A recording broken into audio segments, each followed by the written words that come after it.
Board exam 2025 આજે આપણે એસપીસીસીની blueprint જોવાના છે. એટલે કે એસપીસીસીની અંદર જે 100 માર્ક્સનું પેપર છે એ બોર્ડની પરીક્ષામાં કેવું પૂછાશે અને ક્યાંથી પૂછાશે. તો સૌપ્રથમ વાત કરીએ એ પ્રમાણે આપણને વિભાગ એની અંદર 20 પ્રશ્નો પૂછાય.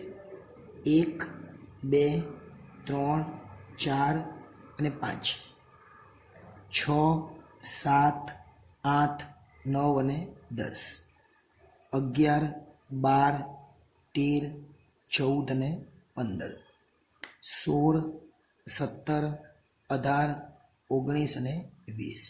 એમ ટોટલ કેટલા 20 આપણને એમસીક્યુ પૂછાવાના છે.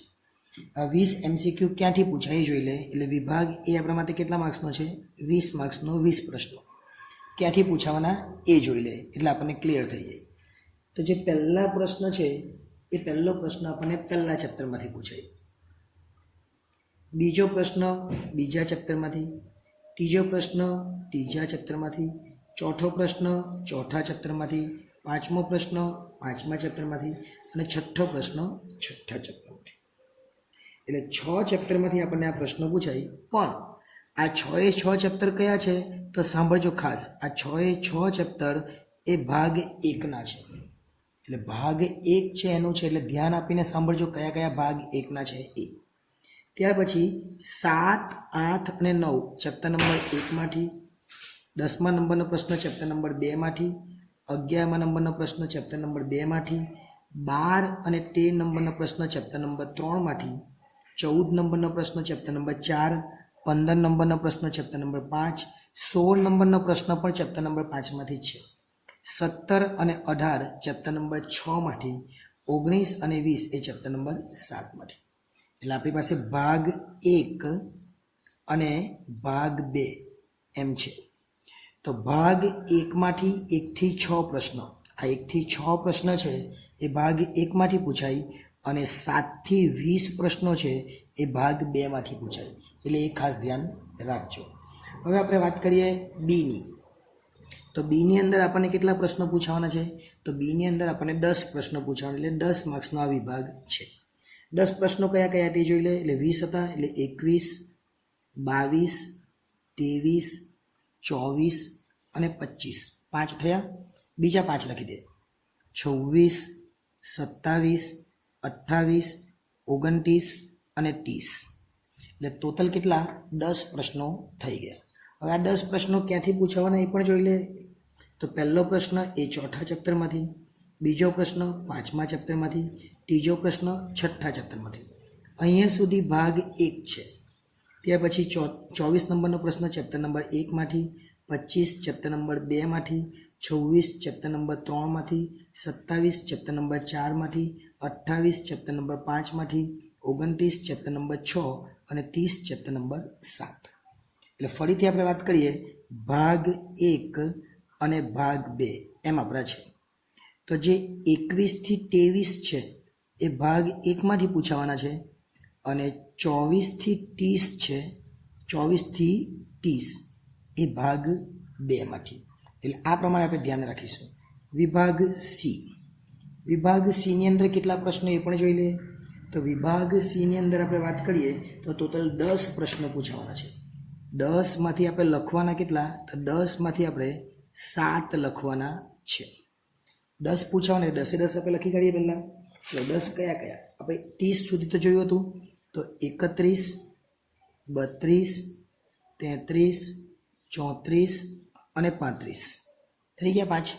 એ જ રીતના હવે 36, 37, 38, 39 અને 40 10 પ્રશ્નો થઈ ગયા.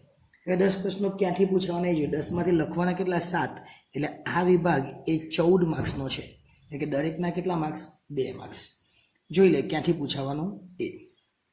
તો જે 31 નંબરનો પ્રશ્ન એ ચેપ્ટર નંબર 1માંથી, 32 નંબરનો પ્રશ્ન ચેપ્ટર નંબર 2માંથી, 33 નંબરનો પ્રશ્ન ચેપ્ટર નંબર 3માંથી, 34 અને 35 ચેપ્ટર નંબર 1માંથી, 36 નંબરનો પ્રશ્ન ચેપ્ટર નંબર 3માંથી, 37 નંબરનો પ્રશ્ન ચેપ્ટર નંબર 4માંથી, 38 નંબરનો પ્રશ્ન ચેપ્ટર નંબર 5માંથી, 39 ચેપ્ટર નંબર 6 અને 40 ચેપ્ટર નંબર 7. હવે આ જે 1 થી 3 છે એ ભાગ 1માંથી. તો આપણે જોઈએ ભાગ એક અને ભાગ બે. તો ભાગ એકની વાત કરીએ તો 31થી 33 છે એ ભાગ એકમાંથી, અને 34થી 40 છે એ ભાગ બેમાંથી. એટલે આ રીતના પૂછવાનું છે. વાત કરીએ ત્યાર પછી વિભાગ ડી. તો ડીની વાત કરીએ તો ડીની અંદર કેટલા પ્રશ્નો? તો વિભાગ ડીની અંદર 7માંથી કુલ 5 પ્રશ્નો લખવાના. આપણે પૂછાશે કેટલા? 7. આપણે લખવાના કેટલા? 5. દરેકના 3 ગુણ એટલે 15 માર્ક્સનો આ વિભાગ છે. ખાસ અગત્યનો છે વિભાગ, એટલે જોઈ લેજો. ચાલો કયા કયા 40 સુધી આપણે લખેલા? 41, 42, 43, 44, 4 થયા, 45, 46 અને 47. એટલે ટોટલ 7 પ્રશ્નો થઈ ગયા. હવે આ 7 પ્રશ્નો ક્યાંથી પૂછાવાના એ જોઈ લઈએ, અને પછી કયા ભાગમાંથી તો એ પણ આપણે સમજી લઈશું. તો વાત કરીએ પહેલું 41 નંબરનો પ્રશ્ન ચેપ્ટર નંબર 1માંથી, 42 નંબરનો પ્રશ્ન ચેપ્ટર નંબર 2માંથી, 43 નંબરનો પ્રશ્ન ચેપ્ટર નંબર 3માંથી, 44 નંબરનો પ્રશ્ન ચેપ્ટર નંબર 4માંથી, 45 નંબરનો પ્રશ્ન ચેપ્ટર નંબર 5માંથી, 46 ચેપ્ટર નંબર 6 અને 47 ચેપ્ટર નંબર 7. હવે ભાગ 1 અને ભાગ 2. ભાગ 1 અને ભાગ 2. તો ભાગ 1માંથી કયા પ્રશ્નો પૂછવાના? તો ભાગ 1માંથી એક પણ પ્રશ્ન નથી પૂછવાનો. આ 7 પ્રશ્નો એ આપણને ભાગ 2માંથી જ પૂછાવાના છે. એટલે આપણે ખાસ યાદ રાખીશું, ભાગ 2નું જે ચેપ્ટર છે એમાંથી જ આપણને આ બધા પ્રશ્નો પૂછા. આ 7 પ્રશ્નો છે એ ભાગ 2ના ચેપ્ટરમાંથી આપણને પૂછાવાના છે. હવે વાત કરીએ વિભાગ ઈની. તો વિભાગ ઈની અંદર આપણે ટોટલ 6 પ્રશ્નો પૂછાવાના છે, અને 6માંથી લખવાના કેટલા?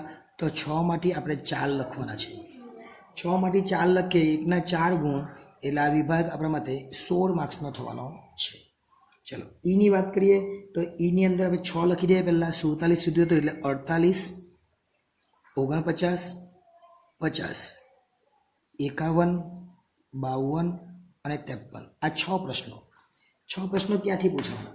તો જે 48 નંબરનો પ્રશ્ન એ ચેપ્ટર નંબર 5માંથી, 49 નંબરનો પ્રશ્ન ચેપ્ટર નંબર 1માંથી, 50 નંબરનો પ્રશ્ન ચેપ્ટર નંબર 2માંથી, 51 નંબરનો પ્રશ્ન ચેપ્ટર નંબર 4માંથી, 52 નંબરનો પ્રશ્ન ચેપ્ટર નંબર 5માંથી અને 53 નંબરનો પ્રશ્ન ચેપ્ટર નંબર 6માંથી.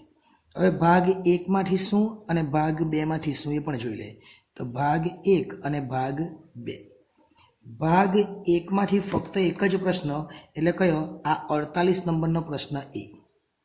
અને બાકીના 49 થી 53 એ ભાગ 2માંથી પૂછાવાના છે. એટલે આ બધા ભાગ 2ના ચેપ્ટર્સ છે. 49 થી લઈને 53 સુધી આપણને ભાગ 2માંથી પૂછાશે.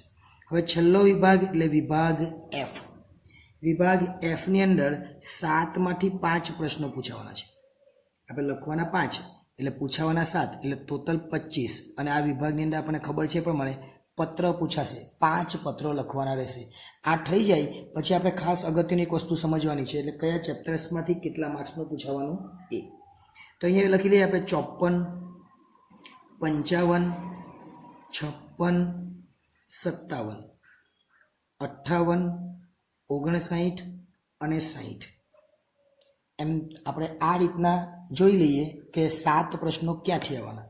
તો જે 54 નંબરનો પ્રશ્ન એ ચેપ્ટર નંબર 1માંથી, 55 અને 56 ચેપ્ટર નંબર 2માંથી, 57 નંબરનો પ્રશ્ન ચેપ્ટર નંબર 3માંથી, 58 નંબરનો પ્રશ્ન ચેપ્ટર નંબર 3માંથી, 59 નંબરનો પ્રશ્ન ચેપ્ટર નંબર 4માંથી અને 60 નંબરનો પ્રશ્ન ચેપ્ટર નંબર 6માંથી. અને ખાસ યાદ રાખવાનું, આ આખો જ વિભાગ એ ભાગ 1માંથી પૂછવાનો છે. આમાં ભાગ 2નો સમાવેશ થતો નથી. આખો જ વિભાગ ક્યાંથી પૂછે? બધા જ પત્રો ભાગ 1માંથી. હવે ખાસ અગત્યનું એક જોઈ લે, જે કયા ભાગની અંદર કયા ચેપ્ટરમાંથી કેટલા માર્ક્સનો. તો ભાગ 1 અને ભાગ 2 આપણી પાસે છે. તો ભાગ 1ની અંદર કેટલા ચેપ્ટર? 6. 1, 2, 3, 4, 5 અને 6. ભાગ 2ની અંદર 7 ચેપ્ટર. 1, 2, 3, 4, 5, 6 અને 7.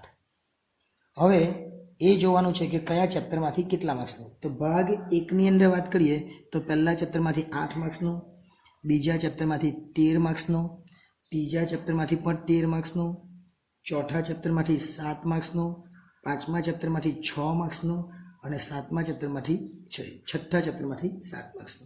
એટલે આખો જે ભાગ 1 છે એ ભાગ 1 માંથી આપણને 54 માર્ક્સનું પૂછાશે. કેટલા માર્ક્સનું પૂછાશે? 54. હવે ભાગ 2 ની વાત કરીએ. ભાગ 2 ની અંદર કયા કયા વિભાગમાં કેટલા માર્ક્સનું પૂછાવું? એટલે પહેલા ચેપ્ટરમાંથી 15 માર્ક્સનું, બીજા ચેપ્ટરમાંથી 10 માર્ક્સનું, ત્રીજા ચેપ્ટરમાંથી 8 માર્ક્સનું, ચોથા ચેપ્ટરમાંથી 11 માર્ક્સનું, પાંચમા ચેપ્ટરમાંથી 12 માર્ક્સનું, છઠ્ઠા ચેપ્ટરમાંથી પણ 12 માર્ક્સનું અને સાતમા ચેપ્ટરમાંથી 8 માર્ક્સનું. એટલે આ જે આખો ભાગ 2 છે એ ભાગ 2 આપણને 76 એટલે કે 76 માર્ક્સનો પૂછાશે. હવે સમજી લે, આપણે જોયું એ પ્રમાણે પહેલો ભાગ કેટલા માર્ક્સનો? તો પહેલો ભાગ છે ભાગ 1 એ 54 માર્ક્સનો. એ જ રીતના ભાગ 2, ભાગ 1 અને ભાગ 2 આપણને 76 માર્ક્સનું. એમ ટોટલ જોઈએ તો 130 માર્ક્સનું પેપર પૂછાશે. આ 130માંથી આપણે 100 માર્ક્સનું પેપર લખવાનું, કારણ કે અત્યારે જનરલ વિકલ્પ છે એટલે, અને 100 માર્ક્સનું લખીને આપણે લાવવાના ફક્ત ને ફક્ત 33. એટલે ખરેખર જોવા જઈએ 100માંથી 33 નહીં, પણ 130માંથી 33 માર્ક્સ લાવવાના એવું કહેવાય. એટલે ખૂબ જ ઇઝી છે, સરળ છે, ઝડપથી પાસ થઈ જાય એવું છે. એટલે આ વર્ષે મહેનત કરજો. 130માંથી 33 માર્ક્સ લાવવા કંઈ એટલા બધા અઘરા નથી, એટલે આવી જાય એવું છે. એટલે હવે આ વિડીયો ગમ્યો હોય તો લાઈક કરી દેજો, ચેનલને સબસ્ક્રાઈબ કરવાની બાકી હોય તો એ પણ કરી લેજો, અને અન્ય વિદ્યાર્થીઓને પણ લાભ મળે એટલા માટે બીજાને પણ આ વિડીયો શેર કરજો. આભાર.